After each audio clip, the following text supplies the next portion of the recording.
Assalamualaikum warahmatullahi wabarakatuh. Waalaikumsalam warahmatullahi wabarakatuh. Terima kasih kepada Bapak dan Ibu yang telah berkenan hadir di ruang aula ini. Dan pada hari ini saya pribadi, Ramliano dan Ibu Risna, kami berbagi tentang budaya positif. Tujuan kami pertama memenuhi tugas daripada CGP, Calon Guru Penggerak Angkatan 11 Tanah Laut.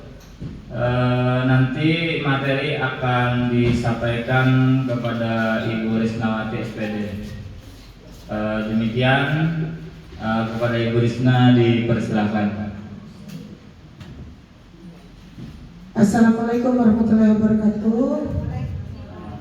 Ya, terima kasih kami ucapkan kepada Bapak Ramliano selaku moderator pada hari ini. Ya, pertama-tama saya ucapkan terima kasih kepada rekan-rekan sekalian yang sudah berhadir dalam acara diseminasi atau pengimbasan tentang hal-hal yang sudah kami pelajari pada modul 1.4 program Calon Guru Penggerak Angkatan 11 Tanah Laut tahun 2024.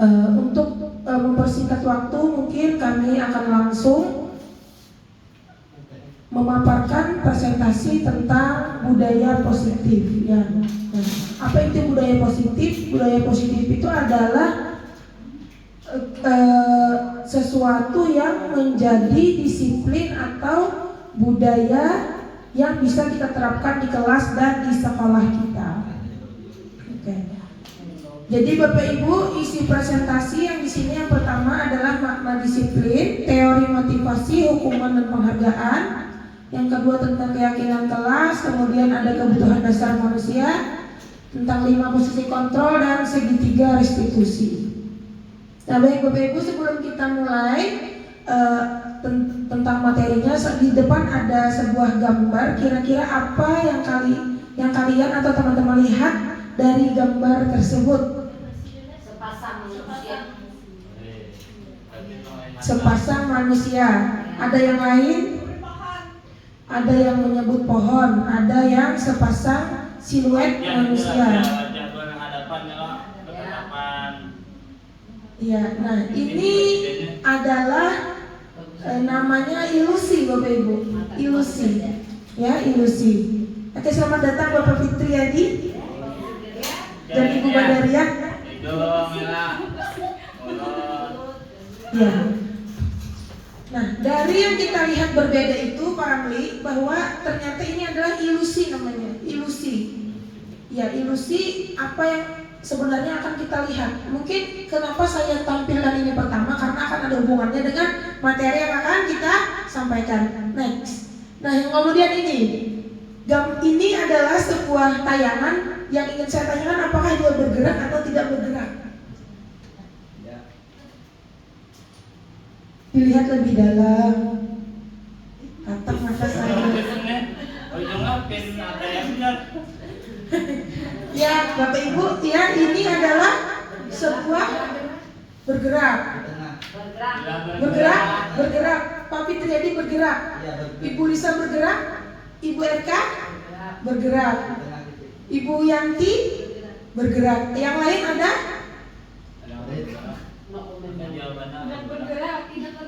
Ya, jawabannya adalah tidak bergerak, Bapak Ibu.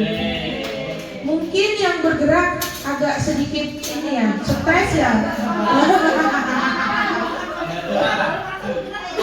Nah, iya. Iya, ini sebenarnya tidak bergerak. Kenapa? Karena saya masukkan gambar bukan video. Jadi ini adalah gambar tidak bergerak. Tapi inilah namanya ilusi. Kenapa kita bicara ilusi? Karena nanti kita akan masuk pada ilusi. Silakan, next. Nah, ini ada pemantik. Coba Anda bayangkan bahwa Anda menyimpan sesuatu yang sangat berharga di kepala tangan. Ya, kemudian ini berpasangan ya Bapak Ibu. satu orang menggenggam dan satu orang lagi membuka genggamannya. Satu orang lagi menggenggam dan satu orang lagi membuka genggamannya. Oke? Next. Membujuk dengan Pokoknya bermacam-macam.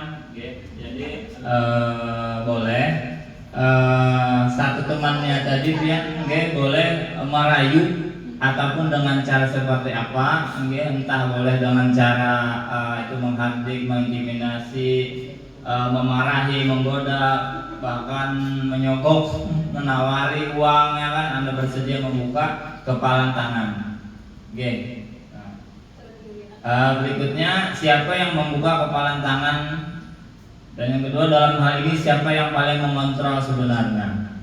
Jadi Bapak Ibu, ketika kita menganggap ini sebuah benda berharga misalnya, di kepalan tangan ini ada benda berharga, kemudian misalnya ada seseorang yang membuka genggaman ini. Ketika genggaman tangan ini terbuka, itu tentunya ada dua pertanyaan. Yang pertama, apakah si yang menggenggam yang membuka atau belamah istilahnya, ataukah si yang membuka yang memang kuat? Itu kan kita tidak tahu sebenarnya siapa nih, apakah karena yang sudah lemah bisanya buka belamah, ataukah memang si yang kuat membukanya. Itu kan kita tidak tahu. Itu siapa yang mengontrol sebenarnya, si yang menggenggamkah atau yang digenggam, ya, seperti itu. Nah kemudian dalam hal ini siapakah yang mengontrol sebenarnya? Jadi ini adalah awal kita masuk kepada ilusi kontrol. Ilusi kontrol. Nah, kita menganggap kita dapat mengontrol murid. Betul ya, semua kita menganggap kita dapat mengontrol murid. Kemudian pada kenyataannya murid sebenarnya memiliki hak untuk memilih. Kemudian guru tidak bisa melaksanakan kehendak kepada murid. Yang ketiga, guru tidak punya kontrol penuh terhadap murid. Jadi ketika kita menyuruh murid, bisa jadi itu memang karena keinginan dia, bukan karena kita suruh. Itu ilusi sebenarnya di sini. Misal kita nyuruh murid ayo maju ke depan, bisa jadi dia karena kita suruh maju, atau bisa jadi karena dari dirinya memang pengen maju. Ya itu sudah terbukti yang kita rasakan bersama. Kemudian yang kedua, silakan para murid. Berikutnya ilusi kontrol. Semua bujukan namun penguatan positif, efektif dan bermanfaat. Nah dari sebelumnya ini Bu, Bapak Ibu, ini akan nanti berhubungan dengan motivasi. Motivasi itu nanti ada beberapa, ada motivasi dalam dirinya sendiri, artinya kemauan dia sendiri, ada juga karena dari luar, mungkin diancam, mungkin disuruh guru karena gurunya mohon maaf ya, disaliti sekali celeng aja langsung ampi, langsung mau, misalkan ada juga yang karena memang dia karena terpaksa, ini dalam hatinya memang mau melaksanakan tetapi mohon maaf karena dia keterpaksaan. Biasanya kayak itu. Yang bagusnya tadi itu karena dia dipuji, diberikan penguatan positif, efektif, bermanfaat, dan kenyataannya bujukan adalah salah satu bentuk kontrol. Artinya dengan cara anak itu tidak perlu kita memberikan hadiah yang besar reward dan nanti dia akan ketergantungan. Tapi dengan cara bagus pintaran, lanjutkan pian. Ini bagus dia membaca, langsung terus saja nanti di rumah latihan lagi. Nah, bagus, ini murid mempunyai hak untuk menolak bujukan kita sebenarnya. Cuman kadang terutama di umum dan di secara umum garis besarnya anak itu mempunyai hak untuk menolak bujukan kita. Ya. Berikutnya murid bisa tergantung pada pendapat dan bujukan kita. Dan itu tadi di sini hubungannya itu dengan posisi kita sebagai guru. Kita menuntun hanya sekedar menuntun murid kita kepada anak yang dia mau. Artinya anak itu kita proses penghambaan dalam tanda kutip, penghambaan kita ini membimbing murid. Intinya seperti itu. Jadi kita dengan cara itu tadi, dengan cara bujukan dan sebagainya. Cuman mungkin dari dalam lubuk hatinya yang dalam mungkin ada kayak kan terpaksa lah ini. Mungkin, memang dari di sinilah kami budaya positif kita tanamkan anak tersebut. Contohnya saja sembahyang, sholat. Mungkin pertama, kedua, ketiga itu mungkin rasanya dulu kayak berat, dan tapi itu memang harus dilakukan terus menerus dan seterusnya. Oke, berikutnya ilusi kontrol. Kritik dan membuat orang merasa bersalah bisa menguatkan orang tersebut. Ini pernah di kemarin ada ilustrasi video. Jadi menyelesaikan anak itu kadang kita posisinya nanti ada berbagai macam ya Ibu Risna ya. Ada beberapa 5 posisi sebagai guru. Nanti ada sebagai penghukum, ada juga sebagai teman, ada juga sebagai manajer, dan lain-lain seperti itu. Posisinya ada 5 nantinya. Berikutnya kenyataannya, pertama ilusi kontrolnya kritik dan membuat orang merasa bersalah bisa menguatkan orang tersebut. Kenyataannya menyalahkan murid dan membuat kritik tidak menguatkan tetapi melemahkan. Berikutnya murid mempunyai persepsi negatif akan dirinya. Mungkin merasa suruh maju upacara kada bisa kada ini mungkin nanti itulah ya persepsi negatifnya. Berikutnya adanya krisis identitas atau identitas gagal pada murid. Krisis identitas atau identitas gagal pada murid. Berikutnya ilusi kontrol. Orang dewasa punya hak untuk memaksa. Ilusinya seperti itu ilusinya. Tapi kenyataannya orang dewasa tidak bisa mengontrol murid. Yang berikutnya orang perilaku memaksa tidak akan efektif pada jangka waktu yang lama. Murid dapat membentak sewaktu-waktu. Contohan seperti ini misalnya ya, anak main HP, nah sudah selesai, sudah malam jam 10 mungkin ya kan, dia tetap aja, tetapi ada juga mamanya membawa sesapu di muka lawang, sampai kada selesai ning seketika.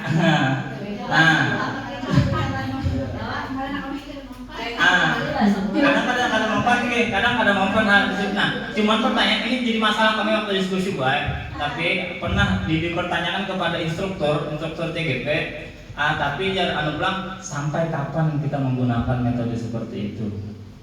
Pastinya ganal karena seorang makin berdoa, ya kan? Yang bagusnya kita nih memberi kepada anak kita, murid kita, artinya pengertian disiplin positif, sehingga dia dengan sadarnya nanti, bujur dia mama, waktu esok bangun songsong. Nah, itu maksudnya menumbuhkan itunya yang agak lumayan sulit dan perlu budaya. Berikutnya memaksakan kehendak hanya akan menyebabkan permusuhan antara murid dan guru.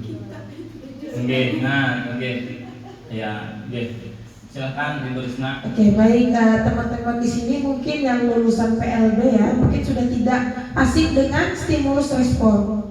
Ya dulu kita menganggap stimulus responnya adalah sesuatu yang bagus, ya, bahwa realitas itu sama, semua orang melihat hal yang sama. Kita mencoba mengubah orang agar berpandangan sama dengan kita, seperti tadi memaksa, ya kan? Kita stimulus kemudian dia ada respon. Tapi ternyata semakin kesini ada yang namanya teori kontrol.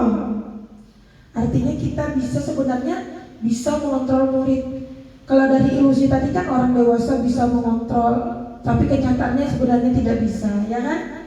Ilusinya kita bahwa pujian itu efektif, kenyataannya tidak seperti itu. Nah, itulah stimulus respon dan teori kontrol itu agak berbeda. Lanjutkan dulu, Pak. Nah, sebelum kita menuju pada disiplin dan nilai kebajikan, apakah ada yang ditanyakan dulu Bapak Ibu?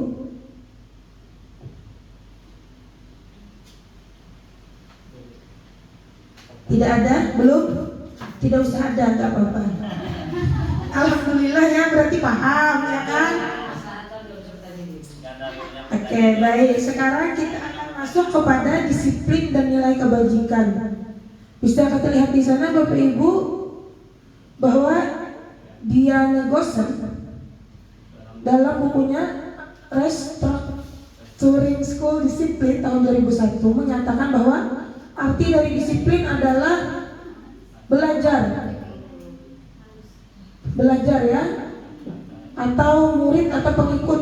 Untuk menjadi seorang murid atau pengikut, seorang harus paham betul alasan mereka mengikuti aliran atau ajaran tersebut, sehingga motivasi yang terbangun adalah intrinsik bukan ekstrinsik. Jadi secara harfiah atau arti dari bahasa Latin disiplina yang belajar, maka bisa kita ambil sebuah kesimpulan bahwa disiplin itu adalah belajar untuk terbiasa, ya, bukan kita atur, tapi kita biasakan. Dan di sini yang kedua, disiplin yang dilakukan adalah untuk membiasakan nilai kebajikan yang ada pada profil pelajar Pancasila. Apa itu Bapak Ibu? Profil pelajar Pancasila yang pertama bertakwa kepada Tuhan Yang Maha Esa dan berakhlak mulia. Yang kedua, gotong royong. Yang ketiga, bernalar kritis. Yang keempat, berkebinekaan global. Yang kelima, kreatif. Yang keenam,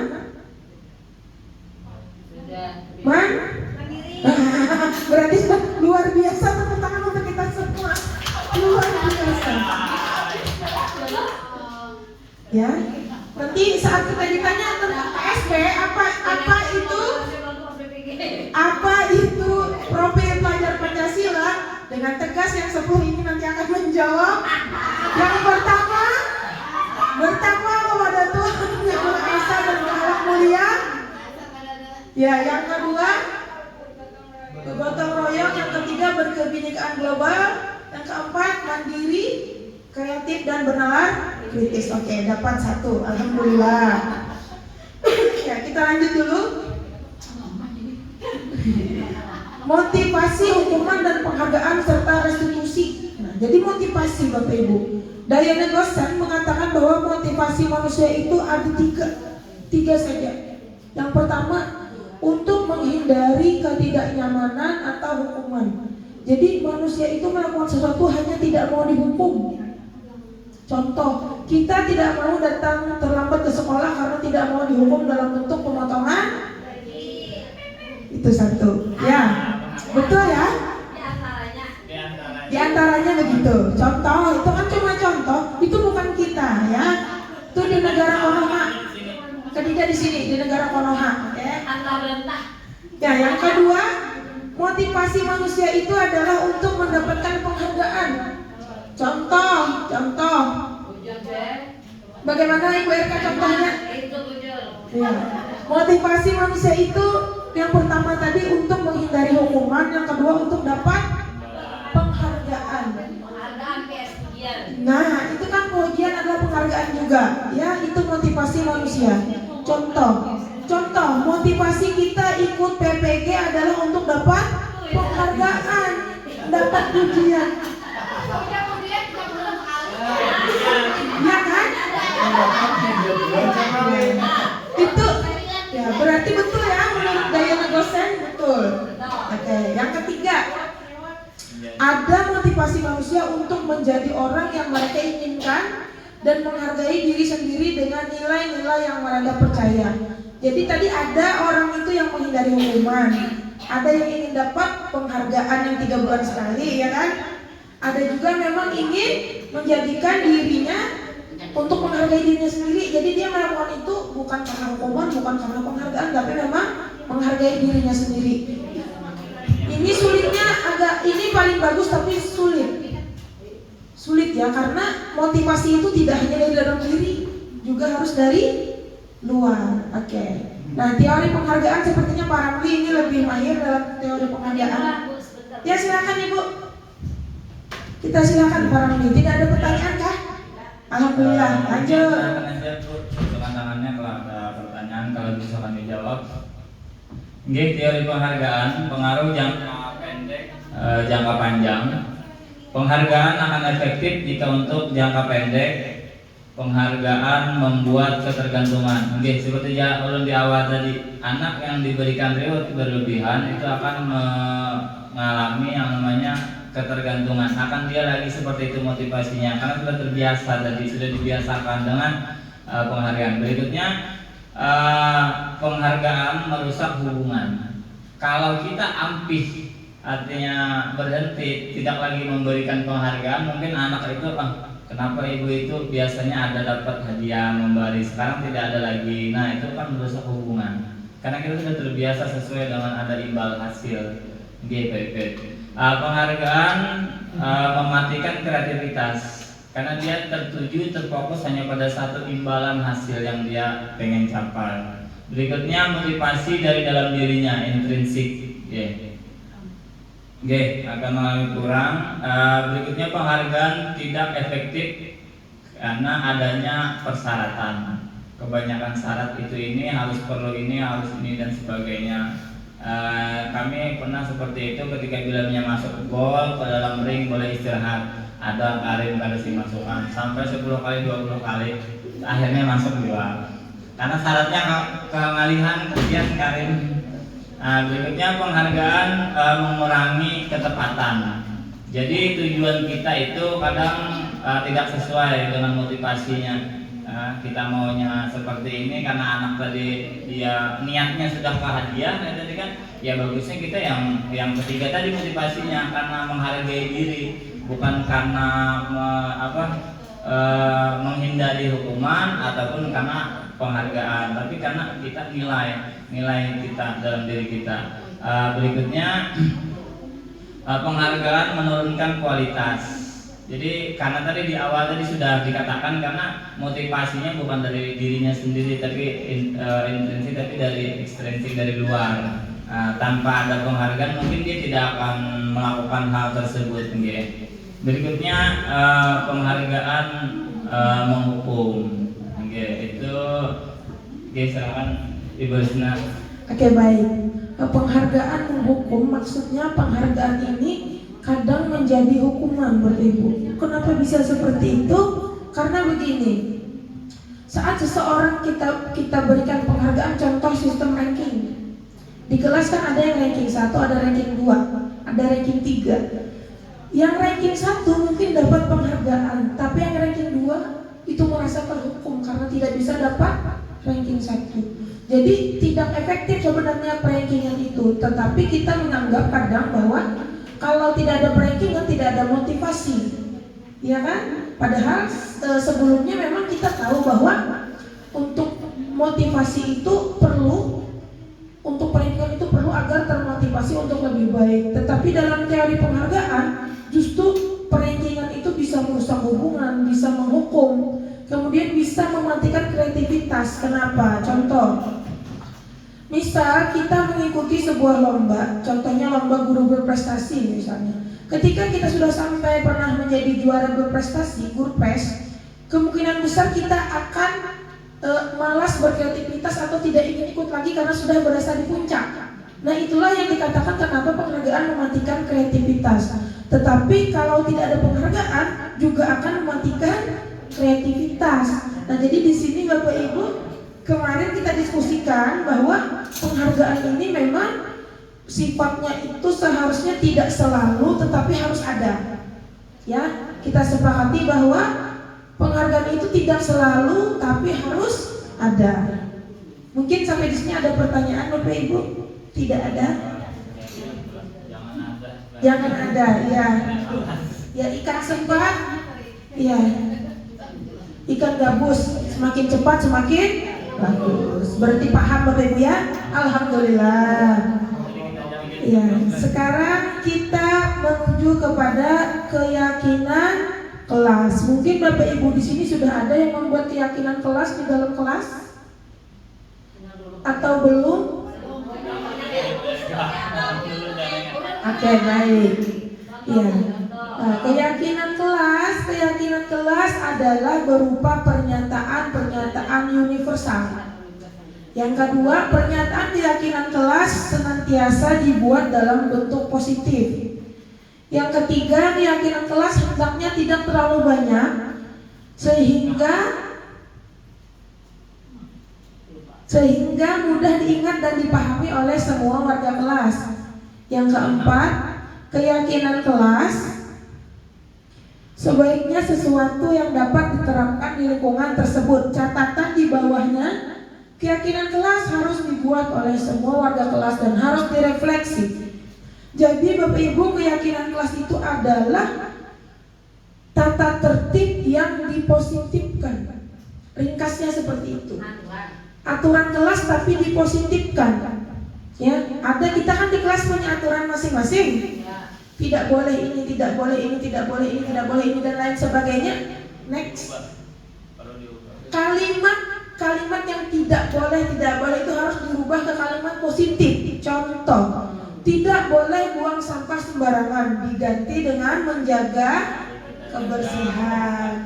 Kemudian tidak boleh ribut, diganti dengan saling menghormati. Artinya kan padahal sebenarnya sama. Ini ilmu parenting yang mengatakan bahwa tidak boleh berkata tidak, ya, tidak boleh berkata tidak. Tetapi untuk aturan keyakinan kelas ini, mungkin Pak Ramli kemarin sudah mencoba kepada anak autis, Bapak Ibu. Anak autis ketika kita bilang no, dia akan nurut. Tetapi ketika bilang buanglah sampah pada tempatnya, mikir. Itulah kesulitan kita, Bapak Ibu. Kesulitan kita di SLB ini, iya kan? Nah, menjaga kebersihan kelas, lebih baik kita bilang no buang sampah, no. Itu apalagi anak autis kan? Nah, jadi bagaimana mendisiplinkan atau memberikan disiplin positif kepada anak yang berkebutuhan khusus, itu adalah PR kita sebenarnya. Baik saya, tapi mungkin Pak Ramli, ibu-ibu bapak di sini yang mungkin sudah ada cara, ya, kita akan diskusi nanti lebih lanjut tentang keyakinan kelas. Jadi begini Bapak Ibu, peraturan kelas berisikan kalimat negatif seperti yang kita bilang bahwa tidak boleh buang sampah sembarangan, tidak boleh ribut. Kenapa dibiarkan? Diganti pernyataannya. Misalkan ibu pindah suara tidak merdu, fokus dengarkan suara ibu. Ya. Yang penting kata tidaknya hilang. Tetapi tadi permasalahannya pada anak hiperaktif dan autis. Selalu kata-kata tidak itu dipakai. Tidak boleh. Tidak boleh. Kalau tidak ada tidak, anak autis tidak akan menurut. Iya. Apakah itu kesalahan parenting? Tidak juga. Karena memang permasalahan pada sistem limbiknya anak autis. Seperti itu Bapak Ibu. Jadi untuk keyakinan kelas ini, untuk yang kelas autis ya Ibu Badaria, mungkin bisa kita sisihkan dulu ya kalimat positifnya, yang penting anak paham dulu. Ya. Kalau untuk yang kelas tunagrahita ringan atau rungu atau kelas saya tunanetra mungkin bisa untuk memberikan keyakinan kelas, dan jangan banyak-banyak Bapak Ibu, 5 sudah cukup. Tetapi yang penting bisa dijalankan oleh semua kelas. 5 banyak kelas ini. Iya, C1. Kita kurangi Bu, 3 saja. Keyakinan kelasnya dengan kesepakatan kelompok. Oh, bedanya apa? Silakan Pak Ramli. Tapi udah mirip-mirip jawab. Ya, kata-katanya nih apa bedanya? Tadi ada kesepakatan, ada kesepakatan kelas, ada beda. Apa itu? Iya Bapak Ibu, keyakinan kelas dan kesepakatan kelas itu sebenarnya berbeda. Kesepakatan kelas itu dibuat saat kelas akan berlangsung. Keyakinan kelas itu berlaku 1 tahun di dalam kelas. Tahun ajaran Bu.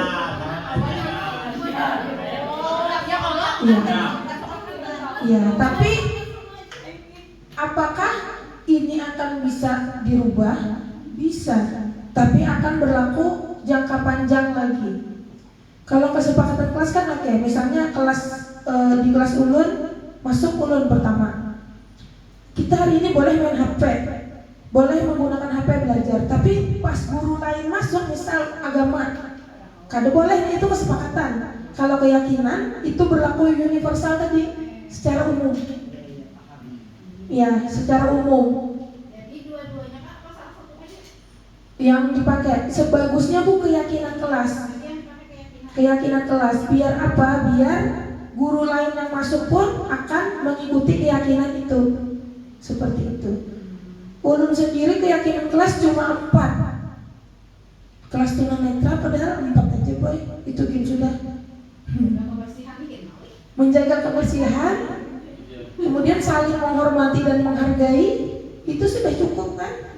Artinya tidak ribut, tidak mengganggu teman. Kalau di tata tertib biasanya tidak boleh mengganggu teman, tidak boleh mencuri misalnya, tidak boleh mengambil tanpa bilang. Itu kan masuk di menghargai dan menghormati orang lain. Ya. Ya, harapannya Bapak Ibu keyakinan kelas ini bisa diterapkan. Harapannya, makanya berlakunya selama 1 tahun. Beruntung kalau kita masih jadi wali kelas mereka. Kalau sudah tidak, mungkin keyakinan akan berubah lagi. Ya, harapannya memang untuk kita yang SLB, kalau bisa itu seterusnya menjadi wali kelas. Kenapa? Biar keyakinannya terus berjalan. Karena kita tahu berbeda dengan anak pada umumnya, anak kita kan perlu waktu lama. Kalau anak pada umumnya keyakinan kelas mereka bisa jalankan selama 6 bulan, kita pasti 2 tahun, ya kan? Seperti itu. Ya Bapak Ibu, ada yang ditanyakan lagi? Senang saya ini diskusinya berjalan. Pak Ipit ada yang ditanyakan? Oh, lanjut. Asal Pak Ipit bahagia aja nanti ada Bapak. Nah ini para beli nih, kebutuhan dasar manusia. Oke, terima kasih Bu Risna. Kebutuhan dasar manusia, seluruh tindakan manusia memiliki tujuan tertentu. Semua yang kita lakukan adalah usaha terbaik kita untuk mendapatkan apa yang kita inginkan. Oke, di sini ada 1, 2, 3, 4, 5 kebutuhan dasar manusia. Yang paling pertama bertahan hidup. Oke, bertahan hidup ini kaitannya yang pertama itu mulai dari makan, pakaian, papan, sandang, pangan. Jadi anak itu sudah terpenuhi dari hal tersebut. Dia berikutnya akan ke hal yang kedua, yaitu kasih sayang dan rasa diterima. Ini nanti berhubungan dia dengan temannya, dia dihargai di kelas, dia merasa. Kadang ada kawan itu suka menyendiri, mungkin ada sebab dan sebagainya anak tersebutnya. Jadi anak tersebut perlu sekali namanya kasih sayang dan rasa diterima. Berikutnya nomor 3, kebebasan. Anak bebas, entah ini di ruang lingkup pembelajaran, anak bebas dalam hal memilih, ya, diberi kebebasan. Ya, jadi tidak dikekang sedikit-dikit. Kadang mohon maaf pada beberapa anak orang tua tersebut biasanya yang paling banyak di rumah, karena rumah tersebut tidak mau berantakan sedikit dimarahi. Padahal anak itu secara tidak sadar dia menuntut rasa kebebasan. Dia pengen main ini, dia mau kesini, dia mau ini itu. Cuman terkadang sering dikekang. Berikutnya kesenangan. Ya, jadi diharapkan anak tersebut itu terpenuhi kebutuhannya untuk senang. Jadi ulun kadang sering ya dalam hati sawat anak itu nak kada senang olahraga itu keterlaluan. Pertama sudah sekali seminggu, sawat kada senang kada nak olahraga itu berarti luar biasa banget. Sudah berarti dulu olahraganya itu perlu dipertanyakan. Apa yang diajarkan sehingga tidak senang. Dia kan bebas di lapangan, mau main apa silakan, tak lari, tak apa dan sebagainya, kebebasan dapat, kesenangan. Pak main ini aja Pak, gulap. Apa kita jalan ini aja Pak, kita kan itu. Yang kedua, yang terakhir penguasaan, ya, penguasaannya. Berikutnya 5 posisi kontrol guru. Ini tadi yang sempat singgung di awal tadi. Yang pertama 5 posisi kontrol guru. 1 sebagai penghukum, ini tingkat yang paling rendah. Oke, seperti wasit, dilambangkan Ibu Risna dengan fluid, sedikit-sedikit meniup, kebanyakan tiup, dikit-dikit kartu, dikit-dikit di disariki dikit-dikit ini kan sebagai penghukum. Berikutnya pembuat rasa bersalah tadi. Jadi ini yang ditanyakan sama Ibu Yunia tadi betul Bu, kesepakatan kelas dan keyakinan kelas. Nanti guru menanyakan tentang ketika ada anak, misalkan contoh hari ini ada kasus misal anak datang terlambat, jadi kita tanyakan kepada dia untuk membuat rasa bersalah. Yang tahulah nak keyakinan kelas kita apa? Kita kan datang jam berapa? Nah, itu hal-hal itu yang perlu ada modal nanti di awal untuk membuat rasa bersalah murid. Oh ini buai, ulun tadi ini buai, datang terlambat karena malam ini dan sebagainya. Dan berikutnya posisi sebagai teman. Jadi di satu kasus tadi saja langsung sambung yang terlambat tadi, anak tadi terlambat. Jadi guru memposisikan diri ini bukan sebagai teman, posisinya saja itu hampir seperti teman. Kamu kalau seperti ini terus nanti bapak atau ibu yang dipanggil oleh kepala sekolah. Karena ibu nang disariki, nah pian aja datang hari-hari aja terlambat. Karena ibu nang ditanggur karena nah ini gue ini yang harus dianukan budaya positif ini. Nah kadang kita iya. Kenapa Bapak? Kenapa Ibu? Iya. Sama-sama jangan terlambat.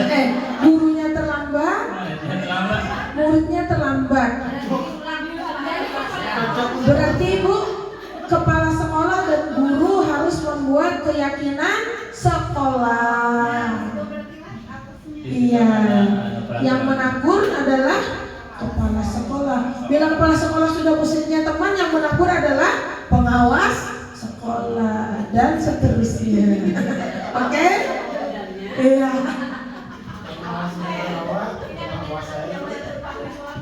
Ya, itu Budian sudah di posisi teman kemarin. Ya, posisi teman. Fahri, ibu ini malu.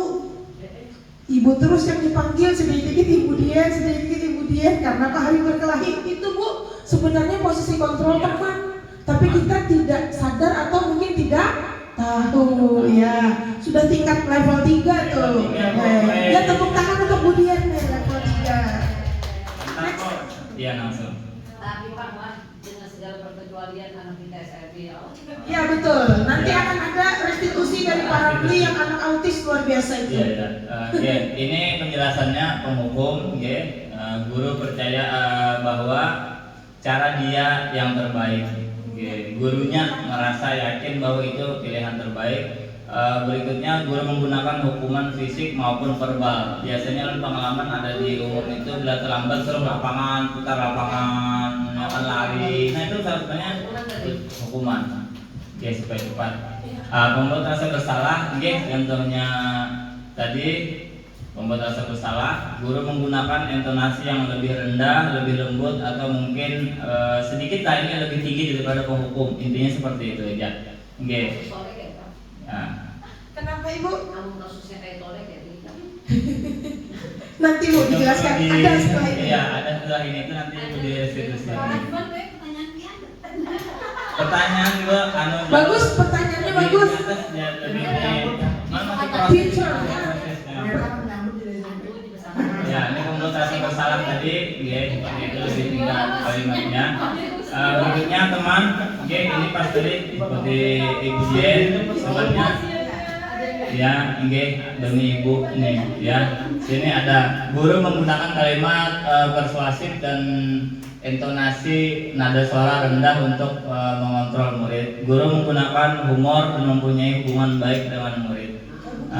Ibu dia menggunakan kalimat yang positif dan jenaka seperti ayo belajarlah demi Bapak, ya sudah kali ini tidak apa-apa, Ibu maafkan dan bantu bereskan. Bantu Ibu ya. Ibu terus yang dipanggil. Ibu terus yang dikit-dikit Ibu Dian itu kenapa Pak Hari berkelahi terus? Ya itulah contohnya. Contoh itu contoh jelas bahayanya. Luar biasa ya. Next. Berikutnya, pemantau. Guru selalu mengawasi murid dan bertindak sesuai pada peraturan sekolah dan konsekuensi, menggunakan data catatan dan penghitungan yang digunakan sebagai bukti atas perilaku seseorang. Jadi ini pengamatan. Jadi akan dibawa bukti tadi kepada murid, hari apa terlambat, jam yang berapa kali sudah. Jadi seorang guru pemantau ini posisinya harus punya catatan, harus punya ada tanda bukti fakta. Jadi tidak hanya berbicara tanpa ada fakta. Oke, lanjut. Manajer. Guru mendukung murid untuk menemukan solusi atas permasalahannya sendiri. Guru mempersilahkan murid mempertanggungjawabkan perilakunya. Ya, guru mendukung murid untuk merdeka, mandiri dan bertanggung jawab. Berikutnya, menggunakan restitusi untuk mengajak murid menganalisis keadaan untuk memperbaiki kesalahannya dengan kalimat seperti apa yang kita yakini, apa rencana kamu untuk memperbaiki. Jadi di sini manajer ini intinya anak tersebut supaya bisa bertanggung jawab terhadap apa yang sudah dia lakukan. Seperti itu. Ini kita kembalikan lagi. Jadi memperbaiki dan nanti akan ada restitusi kelanjutannya. Oke. Ada pertanyaan Bapak Ibu? Ya, tolek katanya. Ya, nanti tolek kita bahas di segitiga restitusi. Ini. Oke, baik. Nah, jadi Bapak Ibu, kita kembali sedikit ke 5 posisi kontrol. Kita bisa menilai diri kita sudah sampai di mana. Apakah kita sebagai penghukum ataukah kita sebagai pembuat rasa bersalah? Pembuat rasa bersalah itu kita sering melihat di sini di sekolah kita juga banyak ya. Nanti kamu gimana, orang tua kamu gimana, itu kan membuat rasa bersalah. Kemudian teman juga sudah kita lihat contoh realnya kemarin ya, Ibu Dian yang pemantau juga ada. Guru selalu membuat catatan-catatan atas perilaku siswa, kemudian disodorkan kepada siswa, kemarin kamu gini, lalu kamu harus ngapain gitu kan. Kemudian untuk posisi manajer idealnya sebenarnya seorang guru harus berada pada posisi manajer idealnya ya. Tapi untuk ideal ini sepertinya akan sulit, apalagi di SLB. SLB itu kita lebih kepada penghukum biasanya, kemudian pembuat rasa bersalah, teman. Sampai teman. Ya, untuk pemantau dan manajer sepertinya sulit ya. Mungkin bisa tapi sulit. Pemantau cuma beberapa orang, kita bercatatan kita aja dapatnya kuncinya. Ya, betul. Kalau disuruh menceritakan kita nggak ada, tapi kita ada dalam administrasi dan di situ, nah itu rumah kita. Nah, ya betul, berarti Catatan harian itu, nah, betul. sampai di Teman, biasanya kita sampai berapa sih pemantau dan kadang kita ada tidak di belah catatan lah, tapi masih modalnya. iya. Iya. Betul Bapak Ibu. Idealnya memang seharusnya di pemantau dan manajer idealnya. Tapi iya, betul. Bagaimana kita bisa melakukan itu Bu? Kalau kita mau nyatat anak kita sudah hilang, lari. Ya. Ya kemarin pun kita bertanya kepada instruktur pun bingung. Iya betul. Instruktur bingung juga menjawab. Nah itu kamu Yang paling ya. Iya. Karena lain daripada lain ya. Iya betul Bapak Ibu. Untuk di SLB kan khusus, makanya kami pun CGP dan SLB ini kadang bingung minta bantuan kemana. Makanya minta bantuannya cuma ke teman-teman, karena hanya teman-teman yang paham. Begitulah, betul. Baik, ada pertanyaan dulu Pak Ibu? Atau kita lanjutkan? Lanjut. Restitusi adalah proses menciptakan kondisi bagi murid untuk memperbaiki kesalahan mereka, sehingga mereka bisa kembali pada kelompok mereka dengan karakter yang lebih kuat. Jadi restitusi ini adalah kondisi atau bagaimana cara murid memperbaiki kesalahannya setelah dia paham kesalahannya. Seperti tadi Ibu R katanya kasus Tole, bagaimana? Tole itu kadang melakukan kesalahan tapi dia tidak paham kesalahannya. Itulah SLB. Unik. Ya. Menurut Diane Gosson, itu dia nanti akan lebih baik setelah dia menyadari kesalahannya. Itu kalau dia sadar. SLB dia bukan tidak sadar, mengerti Bapak Ibu salah. Konsepnya sadar itunya kalau mengerti. Nah, kalau Itu. tidak mengerti, Itu restitusi. sadar. Menyampaikan kasus mengenai Ya. Itu tole ya, baru 1 tole loh. Kita ada 183 ya, Bapak Ibu. Itu baru 1 tole dan tadi 2 pahri. Cuma 2. 2 sudah begitu. yang muncul di permukaan yang Betul. Kemudian kita lanjut dulu yang kedua, restitusi adalah proses kolaboratif yang mengajarkan murid untuk mencari solusi untuk masalah, membantu murid berpikir tentang orang seperti apa yang mereka inginkan. Ikam nak jadi apa nak? Ini lagi bingung, apalagi tole. Kita kembali ke tole, ya. Nah, bagaimana mereka harus memperlakukan orang lain? Bagaimana mereka bisa memperlakukan orang lain dengan baik? Sementara mereka sendiri pun sulit memperlakukan diri mereka sendiri dengan baik. Itu the bestnya kita di situ Bapak Ibu. Next saja Pak. Apa itu tadi membuat dirinya merasa bersalah? Restitusi menjadi memiliki tujuan hidup, disiplin positif dan memulihkan dirinya setelah berbuat salah kalau mereka paham. Ya berarti kasus kita di sini kita simpulkan Bapak Ibu, kita akan pakai restitusi, kita akan pakai 5% kontrol, tetapi sampai tahap mana? Tidak ideal, begitu ya? Tapi itu untuk orang lain tidak ideal, bagi kita di SLB ideal. Itulah namanya merdeka mengajar. Oke, next. Ciri restitusi. Restitusi bukan untuk menebus kesalahan, namun untuk belajar dari kesalahan. Ya. Kemudian restitusi memperbaiki hubungan. Restitusi adalah tawaran, bukan paksaan. Restitusi menuntut untuk melihat ke dalam diri. Kemudian restitusi mencari kebutuhan dasar yang tadi apa? Restitusi itu kita tanya kepada siswa, mau kamu apa? Senang-senang aja Bu. Mau kamu apa? Oh, aku bebas. Misalnya ada murid nih memalak atau mintai duit kawannya, kita tanya, di restitusi itu ditanyakan, kenapa kamu malak? Tapi kalau untuk murid SLB, ulun yakin jawabannya ulun senang, sudah. Daripada duitnya ada terpakai, baik ulun ambil, baik kasus untuk. Itu kesenangan dan itu kebebasan bagi si untung, tidak bebas bagi yang lain. Ya. Korbannya tiba. Kemudian kalau untuk SLB sendiri ulun rasa kebutuhan dasar yang paling perlu mereka adalah cinta dan kasih sayang. Nah, gitu. Pasti minta perhatian. Contoh, napisah nak upik. Iya. Nah, contoh itu baru napisah, untung, tole dan pahri baru 4. Sudah ada 4 kebutuhan dasar yang berbeda baru 4. Kita ada murid berapa tadi? 100 berapa sob? 197. Ya, Bapak Ibu instruktur, fasilitator, begitulah kami ya.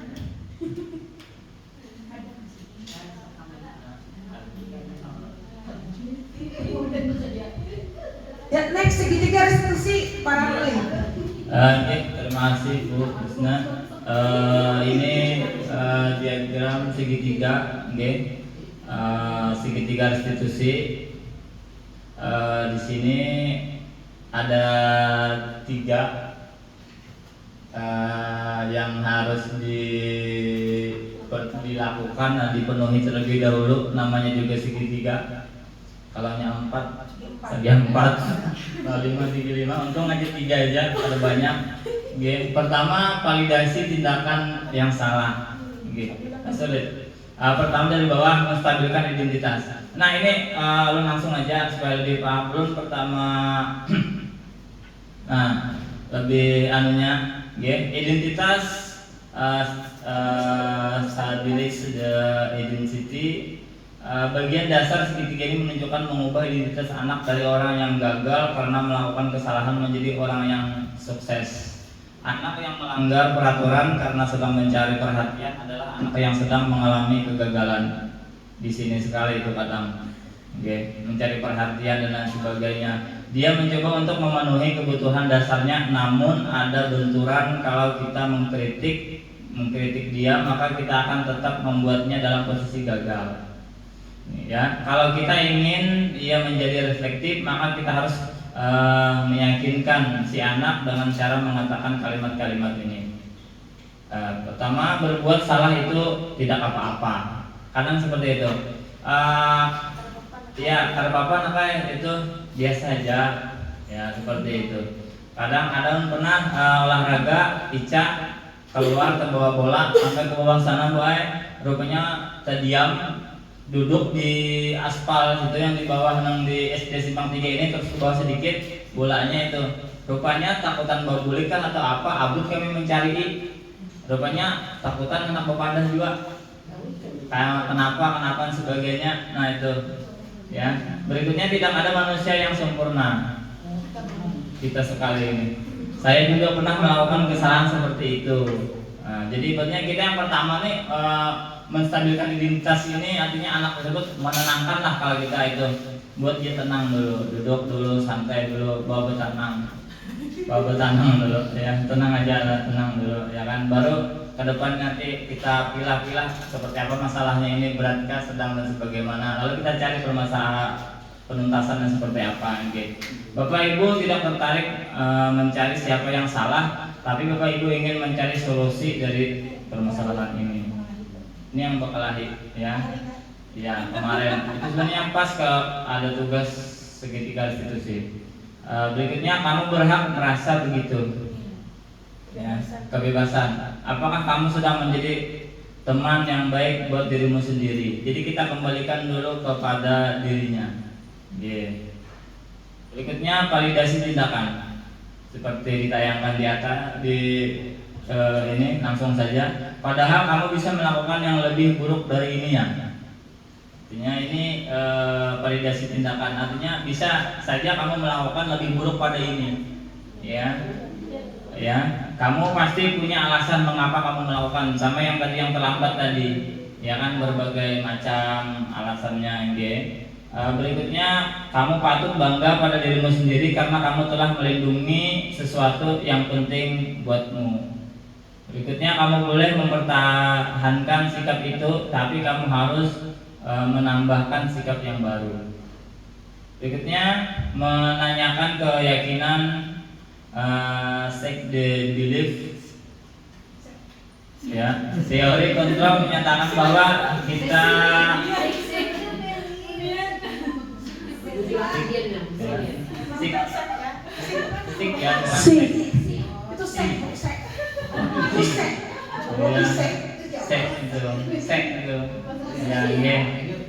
lanjut hybrid anak-anak. Ya, apa pertanyaannya ya? Itu kontrol menyatakan bahwa kita pada dasarnya termotivasi secara internal di dalam pada dasarnya. Ya, cuman mungkin ada beberapa pengaruh sehingga jadi perlulah motivasi dari luar. Kalimatnya, apa yang kita percaya sebagai kelas atau keluarga? Apa nilai-nilai umum yang kita telah sepakati? Ya, kita kembalikan lagi tadi. Apa bayangan kita tentang kelas yang ideal? Kamu mau jadi orang yang seperti apa? Ada pertanyaan? Jadi Bapak Ibu seperti ini, bahwa untuk segitiga restitusi itu diberlakukan kepada siswa yang berbuat salah, ya, yang berbuat salah seperti tadi. Misalnya anak berkelahi tadi, setelah itu kan kita imbau itu, setelah itu kan kita tanyakan kepada mereka alasan kenapa kamu melakukan itu adalah sebuah menstabilkan identitas. Ya, kemudian kita lanjut ke tingkat berikutnya. Tingkat berikutnya tadi adalah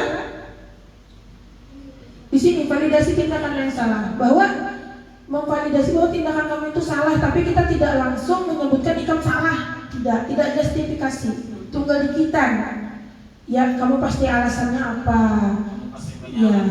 Selanjutnya di puncaknya segitiga, tadi segitiga terakhir tadi adalah seek the belief, kembali kepada keyakinan kelas atau keyakinan sekolah. Tadi kan menghargai dan menghormati orang lain, kenapa masih berkelahi?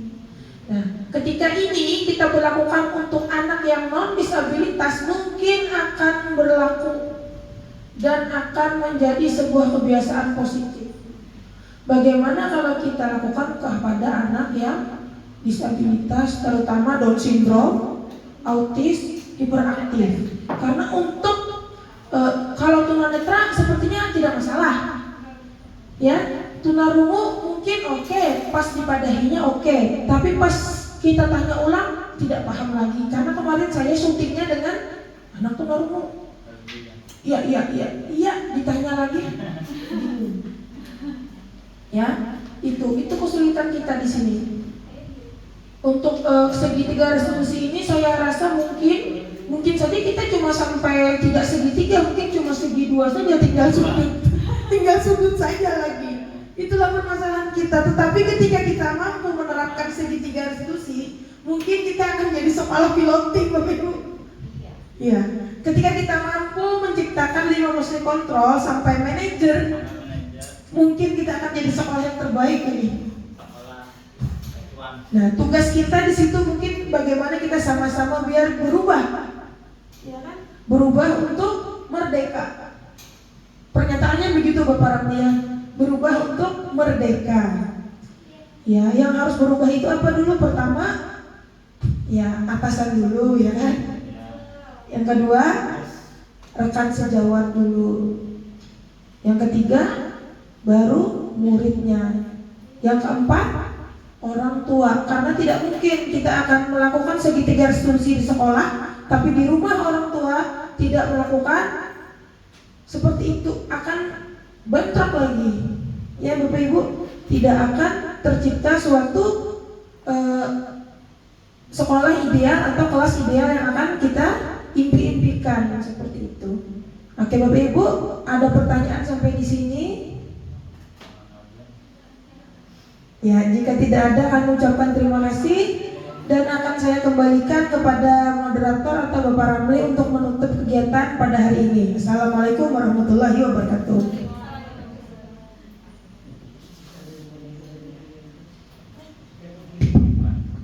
Oke, terima kasih banyak. Mohon minta kita tepuk tangan untuk kita semua, luar biasa. Oke, kita berikan satu buah feedback penghargaan kepada diri kita sendiri, ya kan? Itu pertama tadi menumbuhkan budaya positif. Mungkin